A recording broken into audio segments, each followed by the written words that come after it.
Hello and welcome to a brand new episode of The Partial Historians. I am one of your hosts, Dr. G, and sitting beside me in pink, looking amazing. Gotta think pink. It's Dr. Rad. Join us as we trace the history of Rome from the founding of the city. Ooh boy, and it's good to be back into this narrative because we are in the middle of a really complicated year. Yeah, it's been a long time that we've been spending on this particular year. That's because so much weird stuff keeps happening. It is circa 460 BCE. Our consuls are Publius, Valerius Pubicola, and Gaius, Claudius, Inrigillensis, Sabines. We should say, Dr. G, they were. They were. One of them has unfortunately just died. Yeah, so last time we were looking at the narrative, things got pretty hectic in that there was something going on, like an invasion or an uprising or something odd. We're not really sure what. I don't think the Romans really knew what was going on either. Look, I think it was a huge problem for the Romans because the forces had come into Rome, led by Herdonius, and basically had claimed the capital by sneaking into a back gate that, for religious purposes, was always kept open. Which is hilarious. Why even have walls, guys? Like, what? It's good to have a gate, particularly when you keep open. It's like an invitation. And the Romans had really sort of rallied and defended and attacked and been repulsed and eventually like sort of besieged their own fortress in order to win back the capital. But it had taken some convincing because not everybody was certain of what was happening. The patricians seemed to think that maybe the plebeians were behind this, and the plebeians were being talked into by the tribunes that maybe the patricians were behind this. So it took a while to get there. But get there they did. Get there they did. But the price that they did pay is that one of the consuls unfortunately perished. Yes, in the fighting. So Publius Valerius Pubicola, we say farewell and noble sacrifice, much virtus to you. Indeed. So the problem is that he was the one that the plebeians liked. Ah, yes. You know, he's got that Publicola family name. He's got that historic connection of being beloved by the populace. But now he's dead, which means that we're left with one Gaius consul, Gaius Claudius, and we know, if we know anything about Claudius, Dr. G, it's that they ain't very nice to the people. They are highly conservative. Yeah. And just to sort of kick everything into perspective, the tribunes of this year also take the opportunity, now that the fighting has died down and the capital has been reclaimed, to push forward with the call for the law about the laws. Yeah. So this is this is the plebeian effort to try and get something written down about the way that things work in Rome, which the patricians have been staunchly resisting. They have been. Yeah. And apparently Publicola was kind of on their side and had given them some assurances that it would get through. He basically said, look, we will definitely talk about it, but once we've finished, with the invasion. That's enough for the tribunes. They're kind of like, you said you'd talk about it. Yeah. He's dead, so we will now speak on his behalf. Yeah. We need to talk about it. Now, of course, we've got a sole consul here, and that's not an acceptable situation. So Gaius Claudius exploits the fact that this is not an acceptable situation to put them off. He's like, look, no business can be contracted right now. I need to have a colleague before anything gets sorted. Now, there is one man, Dr. G, that the patricians would love to see as the colleague of a conservative, plebeian-hating Claudius more than anyone, and that, of course, is our old friend Cincinnatus. Oh, great. Yeah. So this is the guy that's the father of the archdouche known as Kaiser. Yeah, and there's nothing quite like to cement your elite patrician status than to have the tribunes drive your son into exile for being terrible to the plebeians. Yeah, if he didn't hate them before, he certainly does now. On top of that, he actually has 3 more sons apart from Kaiser. Apparently. Oh, wow. Yeah, I'm not aware of any of these other children. Yeah. Goodness me, that's not what Dionysius is interested in at all. It's more, I think, the fact that, he's got like a family backing here. You know, they're all men, which is what all we care about, of course, at this point in time. So, you know.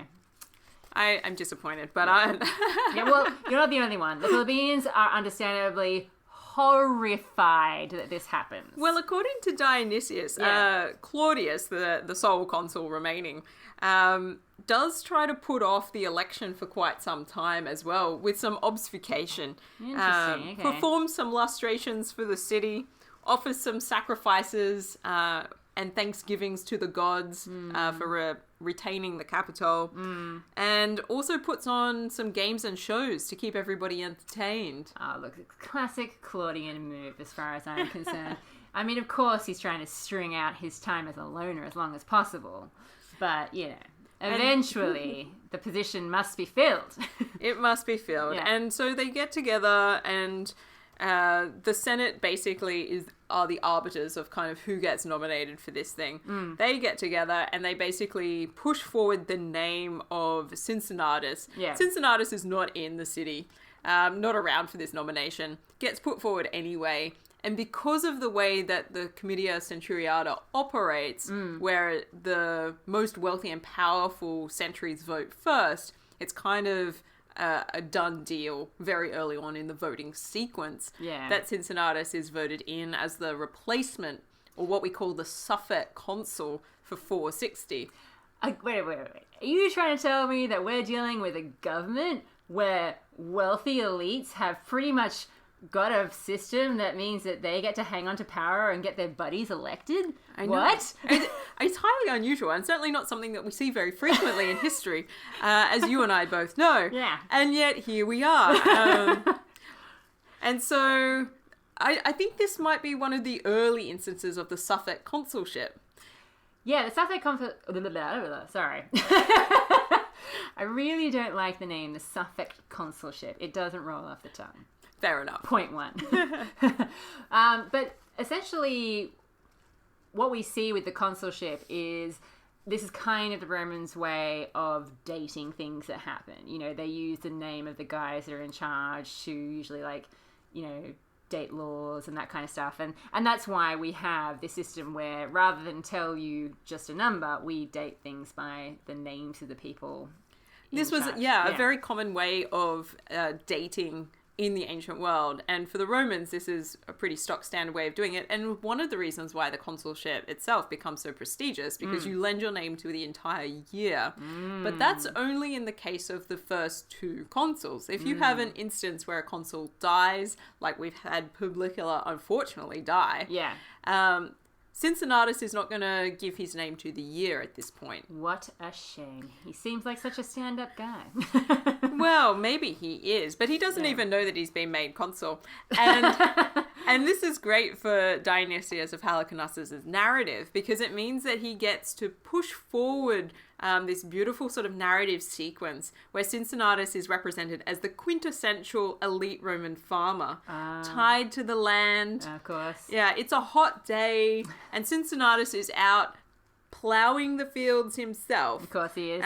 Presumably not literally, but maybe like working with the oxen. Yeah. But they send out a delegation to pick up Cincinnatus, and they take all of the insignia of the consulship with them. You know, like, we've got to troop out with the lictors, got to bring the chair. We need a special toga for this man. Yeah. They find him shirtless, just wearing a loincloth, sweating in the hot sun, tilling his own field. What a silver fox, they say. And he kind of gazes at them bemusedly, because they sort of approach as a delegation.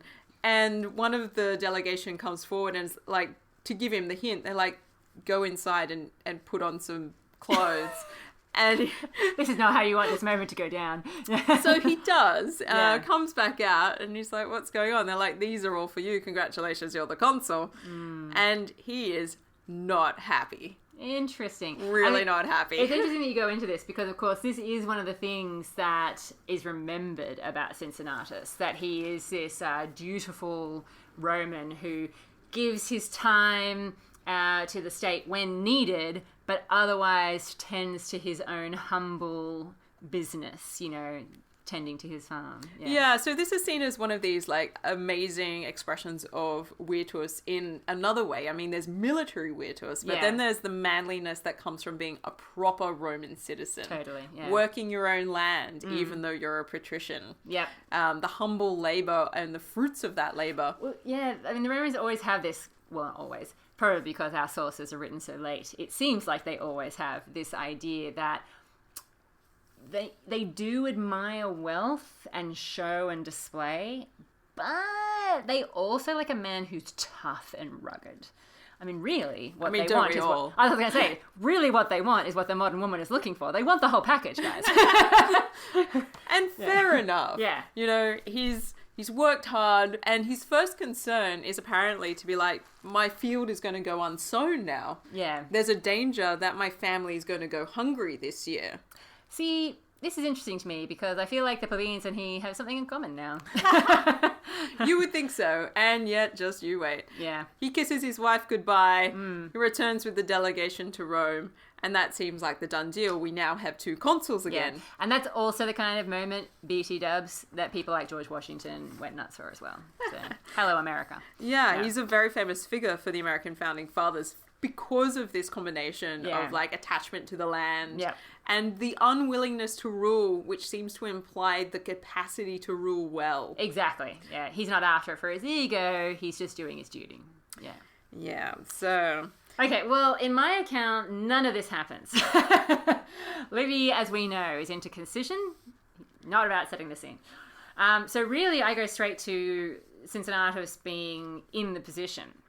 And much like we've kind of seen before in some of our recent episodes, he not only takes the opportunity to start telling all the people off for, being a disappointment to him, etc., but he also tells the Senate off because, of course, they're meant to be the ones sort of stopping the plebeians from getting out of line and dealing with the tribunes and so on and so forth.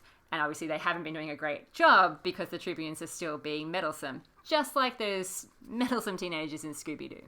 This is kind of interesting. So the Senate have managed to get a man in charge who is now going to be looking upon them disapprovingly. Well, we've seen this kind of message before, haven't we? That it's because they let their guard down or something. They let something slip, which allowed this whole position of the tribune of the plebs to be invented in the first place. Now, I mean, this is one of those things where the senators might be feeling a little hard done by because most of them probably weren't responsible for that personally. It did happen quite a while ago now, Cincinnatus.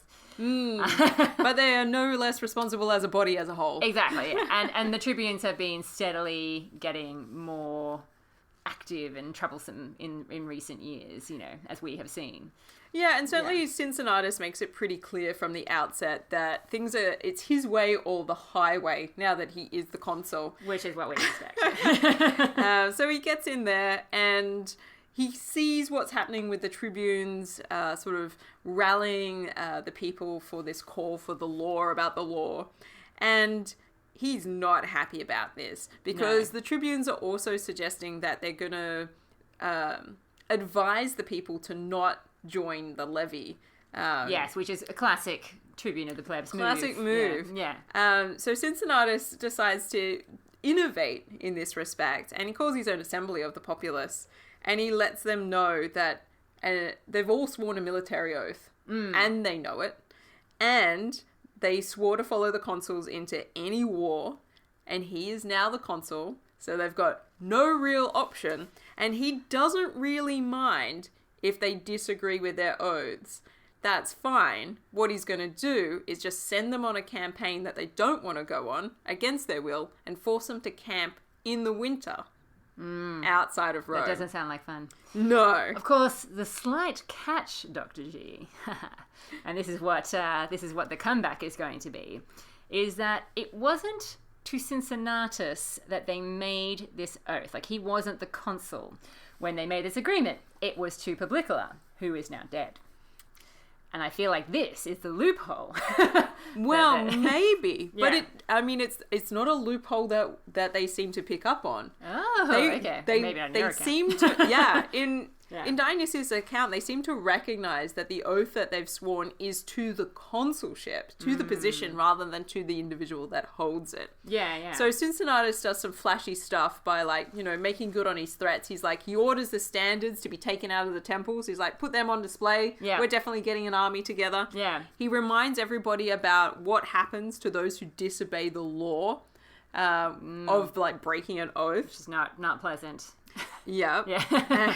And he's like, and I will expect you to pass winter in the field. And he's like, so unless you step down off this hobby horse about this law about the laws, if you agree to not be disruptive about this thing, I won't send you on this winter campaign. That's interesting. It does play out a little differently in my account. He definitely, goes to town with the rhetorical fireworks, as you would expect. And I just want to highlight this because I want to be able to say that he said that one of these tribunes that's been causing so much trouble, Aulus Verginius, he says that he's basically just as bad as Appius Herdonius. Oh, wow. That's big. Yeah, and Appius Herdonius, listeners, just in case you don't remember, is the guy that led the whole invasion. Of the capital. Whatever it's that just thing been was. defeated. Yeah. And he also tries to guilt the Roman people into feeling really terrible that the people that took proper first action when Rome was seriously in the brink of pretty bad position was Tusculum and not the actual citizens themselves. Because Tusculum, we might recall, rushed to the aid of Rome because they saw something suspicious on the river, namely lots of armed men. Oh, wait a minute. Where could they be going? Yeah. And that's when he starts bringing up this idea that, look, we're going on campaign against the Volscians and the Aequians. It'll be good for you, that sort of thing. And it's at this point in time that the Tribune starts saying, yeah, right, buddy, but we're going to tell the people not to join not to respond to the levy. And they say exactly what I pointed out, that there is a loophole, that they'd made their oath to Valerius, and that Cincinnatus had been just another private citizen when that had taken place, and therefore, who is he to, call them up this like is very interesting. Yeah. Our sources really disagree on this point, don't I agree, they? yeah. Yeah, like Dionysius' narrative really just sort of kind of flows, and Cincinnatus's rhetorical force is not questioned at all. Well, I mean, it's not so much the people. I mean, the people themselves definitely feel bound by the oath. They're like, okay, tribunes, whatever, but like we still have to go. The people definitely are still feeling that obligation, but I just like the fact that the tribunes try this tactic out, and once they realize that the people aren't really going to pay attention to them, they try and put off leaving as long as they possibly can. For obvious reasons, they're trying to cause mayhem. Yeah. So this is really quite interesting, because I wonder if part of the reason why we get this discrepancy in our narratives at the moment is that it seems pretty clear to me that Dionysius of Halicarnassus is really pro Cincinnatus. He's getting a really nice write-up. He's really like foreshadowed as like this sort of like quasi proto-aristocratic essential virtuous Roman figure. Sure. And then he comes out and he does this amazing sort of rhetorical strategy with the people to convince them to do exactly what he wants. Yeah. And to not listen to the tribunes. And it goes perfectly well in this version of the narrative. Yeah. And then we get into a section where he starts being highly complimentary. Ooh. So he talks about the restoration of the law courts. Okay. Apparently this hasn't happened for a I was while. Say, did we know that this wasn't happening? No, apparently it hasn't been. Apparently not happening for a while, and now it's happening again. Okay. But not only that, this seems to be a period of time where the consuls themselves are part of the magistracies that accept the court of law and hold court of law. That makes sense. It's so early. Yeah. Yeah, so people are coming in to see Cincinnatus to get their case heard, and he's judging case after case. Okay. And he's now lauded as a model of fairness and justice. And Dionysius says he made the government seem so truly an aristocracy. Yeah, that seems like a bit of fangirling going on there. Cincinnatus, you're just saving the Republic right now. What is that tingling sensation? I mean, Livy is generally pretty pro-patrician, don't get me wrong. But I feel like he is drumming up the tension in this conflict of the orders stuff as much as he possibly can. Because essentially what is actually happening in my account is the same as what's happening in your account. But it's just the way people are going about it. The road they're taking is slightly bumpier. Which to actually kind of makes sense to me, to be honest. I don't see why the tribunes would just bow down now, especially for someone like Cincinnatus, who's the father of the guy they essentially drove out of the city. Oh, well, it's not surprising that Cincinnatus doesn't have anything nice to say about them. No. But these tribunes just keep coming back. I mean, this is like their second year in the role. Yeah. It feels like longer. But... It feels like longer, but we've just done a lot of episodes. Yeah. So we've got Aulus, Verginius, Marcus, Volscius, Fictor. Mm-hmm. These are the two sort of ringleaders of the Tribune of the Plebs right now. Yeah. They both spearheaded the exile of Caeso, Cincinnatus' son, and they're still hanging around, and now Cincinnatus Senior is their consul. Yeah. So things are really ripe for tension in the city between these like clashing sort of magistracies. Yeah, definitely. And something kind of interesting happens in my account, which is a little complicated. Ooh, I like complication. Yeah. So the tribunes are trying to draw things out and, make sure that the plebeians aren't rushing to follow orders as far as this levy is concerned or fight the Volscians, whatever. So essentially the augurs, who are this particular priesthood in Rome, they're ordered to go to Lake Regillus and they're ordered to carry out the auspices. So this is like a ritual which is fairly common where, they're checking that everything's okay. Yeah, got to go and look at some birds. Just make sure everything's all right. Yeah. Because what they want to do is bring a matter before the people. And they seem to be trying to reinstate the position of consul, like the preeminence of the position of consul, over the tribunes, as in putting the tribunes back into place. To kind of try and undo as much as they can of what the tribunes have been trying to do. The patricians have not been happy with just how much leverage the tribunes have gained. I mean, that's very clear that Cincinnatus is unhappy about this whole position and wishes it didn't exist. So he wants things that have been enacted at Rome to be undone. And the reason why I think they're doing it in this particular location is that apparently, if they're at a certain distance from the city, it's consular authority. Oh, okay. Like they're trying to sort of literally get out of the comfort zone. Yeah.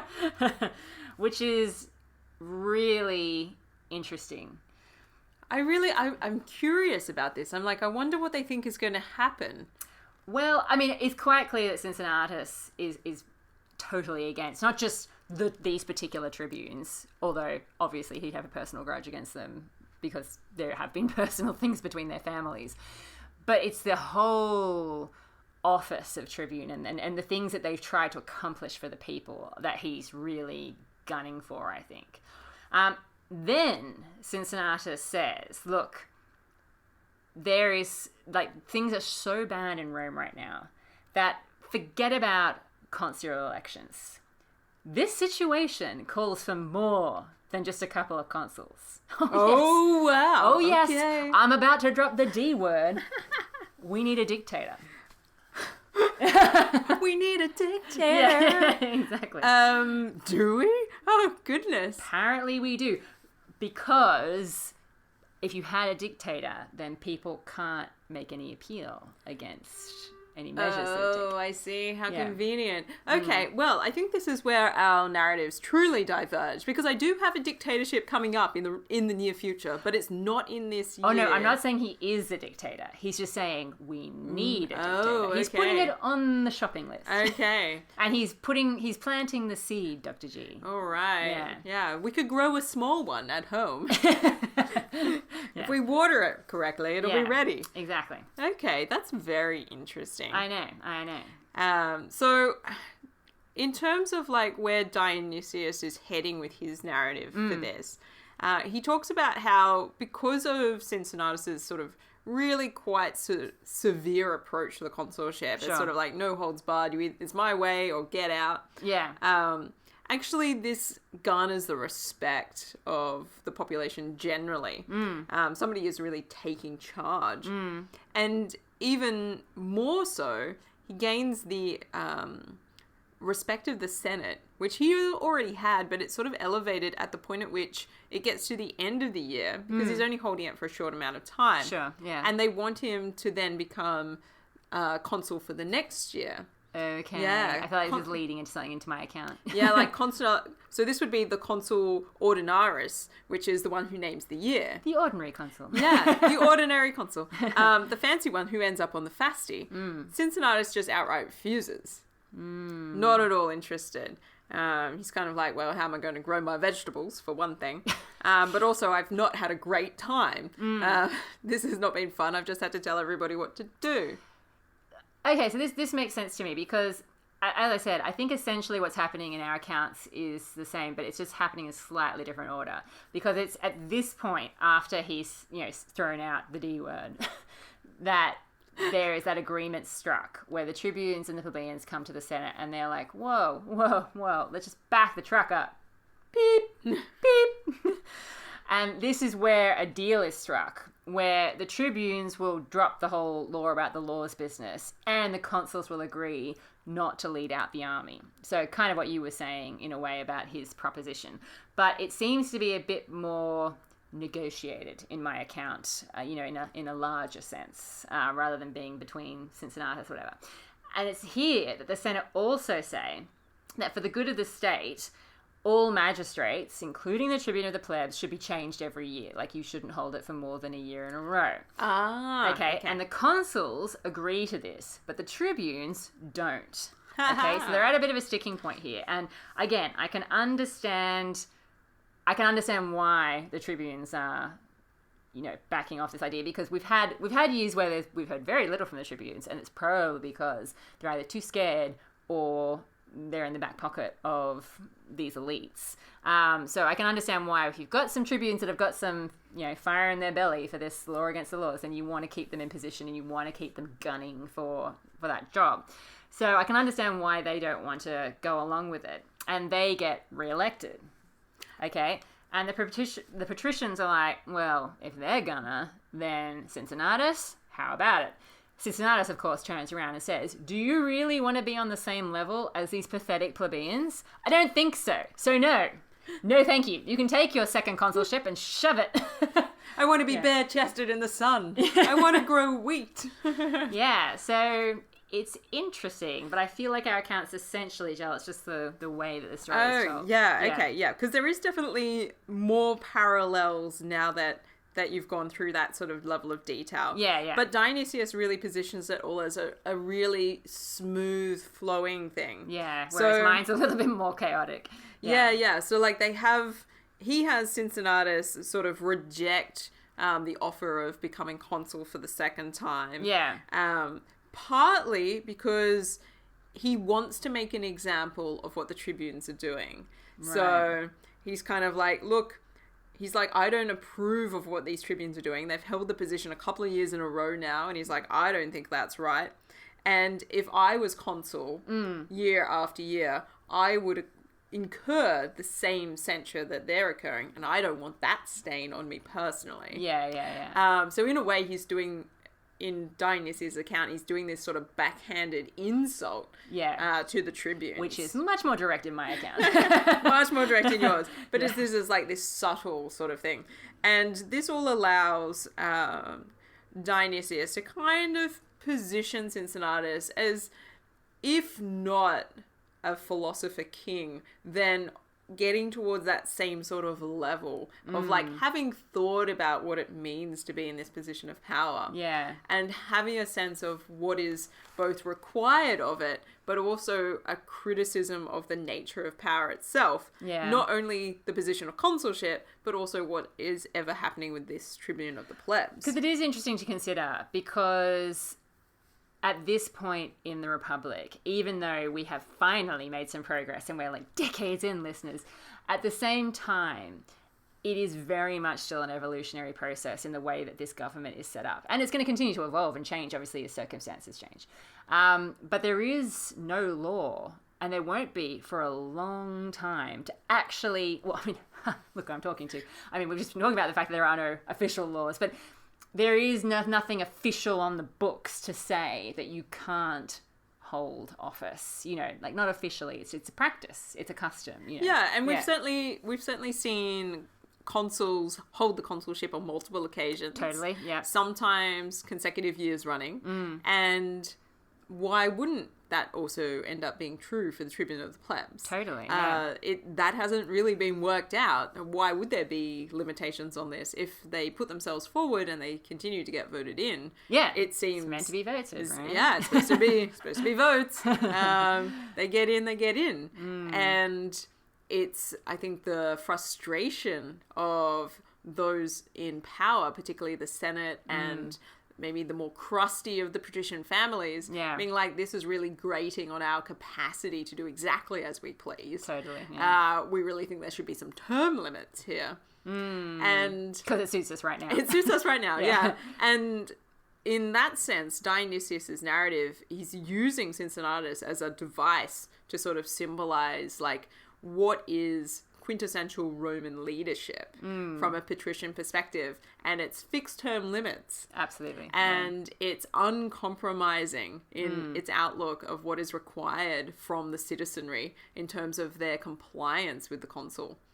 And it's actually, it's interesting, and this is just off the top of my head, this is not like an academic opinion, but it is interesting that it's from Dionysius that we get this kind of account, because of course it's famously Publius, another Greek historian who sort of picks up in Dionysius' footsteps, who talks about this system of, well, what he sort of puts it as more or less like checks and balances of the Roman system, and the fact that the Romans have this very strange way of governing which borrows from a number of different systems.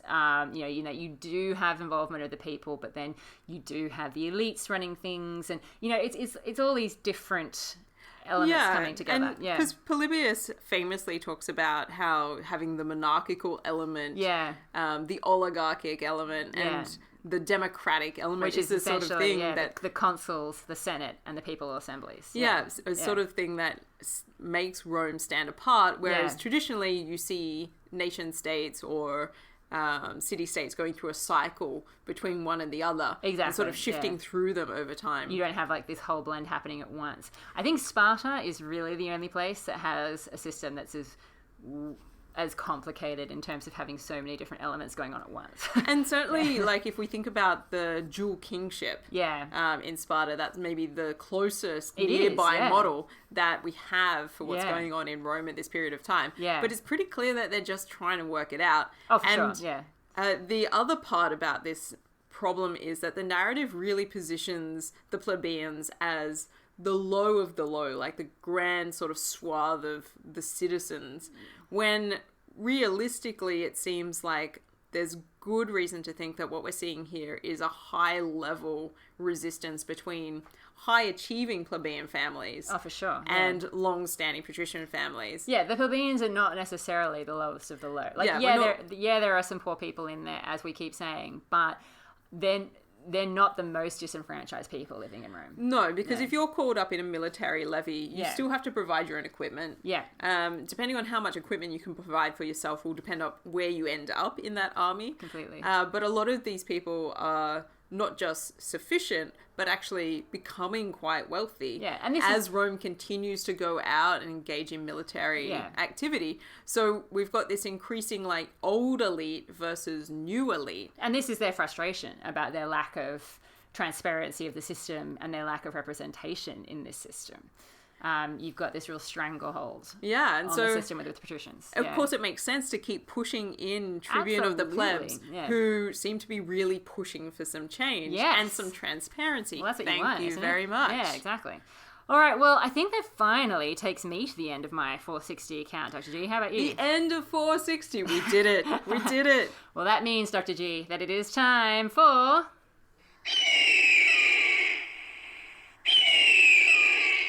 partial pick. Oh my god. This is where we measure up Rome's progress every week by looking at some categories and awarding them a rating out of 10 golden eagles. There are 5 categories, meaning Rome has the potential to score 50. golden eagles. Yeah. All right. So what's our first category, Dr. G? Military clout. Huh. Okay. Well, uncharacteristically, there isn't a lot of... I mean, they did just defeat some people, but it was in the previous episode, so... And they were invading them. Yeah, that's... I don't think that can count. It's a big fat zero, really. Yeah. Okay, so nothing of military clout. What's our next category? Diplomacy. Okay. There is definitely some internal diplomacy going on here. Yeah. There is. Although having a consul who's basically like, you're doing it my way or we're not doing it at all, well, doesn't seem that diplomatic. That's in your account. In mine, there seems to be a little bit more of a bigger conversation going on. I mean, it's not great, but the Senate seem to be involved, the tribunes are involved, the plebeians are involved at various stages. Yes, Cincinnatus is trying to force his way, but there's an agreement struck of sorts. Okay. It's not really good for anybody. I mean, the consuls don't get an army and the plebeians don't get to talk about the law about the laws, but hey. I'm going to give it maybe a 3 at best. Yeah, look, it's not much. In fact, I'd even go as low as a 2, to be honest. Wow. Yeah. I'll give it a 3. All right. All right, what's our next category? Expansion. Nope. Nope, that's a big fat 0. Yeah. All right. Virtus. Okay. There is a lot of Virtus going on. Yeah, Virtus factor off the charts. Yeah. Mostly radiating from that hot silver fox Cincinnatus. Oh, he can take his toga off anytime. And he does And to he farm. does, in order to plough his own field. Yeah. All right, so what do we give him for this? I mean, that's one citizen out of the whole population. Huh? I'm actually surprised that we really haven't talked about Gaius Claudius, like, at all. Well, he's a bit boring. Yeah, Claudius. I mean, he holds up traditional Virtus by just being so patrician. True. Yeah. Well, I'm guessing maybe about a 6 or 7. I think it has to be a 7. I mean, let's face it, Dr. G. Can you get more Roman than Cincinnatus right now? I don't think you can. No, but it's only because I'd actually give him personally a 10 out of 10. It's just that he seems to be the only one. Nobody else is keeping up with him. He's like streaks ahead. Exactly. All right, final category. The citizen score. Okay, now it might seem bleak at first because obviously having Cincinnatus and Claudius in power, not good times for the plebeians, and they don't really gain anything much, but they do get to avoid going and camping in winter. This is true. Yeah. And all they had to do was agree to not complain about something which is clearly in their favour. Well, true. But they do that a lot anyway. Citizens. I feel like maybe a three? It's not the worst time to be a citizen. Yeah. Clearly they're mostly not dying. And they're also being represented. I mean, again, yes. we can't emphasize enough that it is really important that the tribunes do their job. Yeah, the representation is happening, and the patricians do not like it. So I think that must be like a 4 or 5. Okay, I'm going to say a 4 because, there's not a lot of other stuff happening. Which means, Dr. G, that we're at a grand total of 14 out of 50. That is a big fail, Rome. A big fail. This is tough. Well, we do tend to find that episodes where there's not a lot of warfare, they don't do as well. So, And in a way, true. I see that as a win. Yes. Yeah. I would support less warfare. Yeah. All right, well, thank you for joining us to talk all things Cincinnatus, listeners. Oh, yes, and stay tuned. I don't think Cincinnatus is done yet. Oh, not by a long shot.